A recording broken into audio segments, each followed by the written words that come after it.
Mga kabalitaan, dating kongresista na si Saldico, wala na umano sa Czech Republic ayon sa ilang mga otoridad. Humihingi na ng asilom si dating kongresista at ang miyembro ng Cobicol na si Saldico sa France.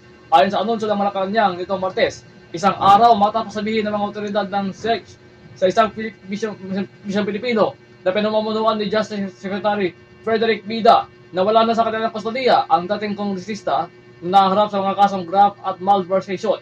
Binanggit ni Palace Press Officer Undersecretary Claire Castro ang maaasahang impormasyon mula sa Department of Foreign Affairs o DFA at idinagdag na si Ko ay nasa kustodiya na ngayon ng France. Sinabi ni Castro na humihingi na ng asilom si Ko sa France dahil sa usapin ng political persecution. Binanggit ang impormasyon mula sa Department of Foreign Affairs o DFA. Sinabi ng opisyal na palasyo na maaaring gumala si Ko sa Schengen area. Sinabi ni Pangulong Ferdinand Bongbong Marcos Jr.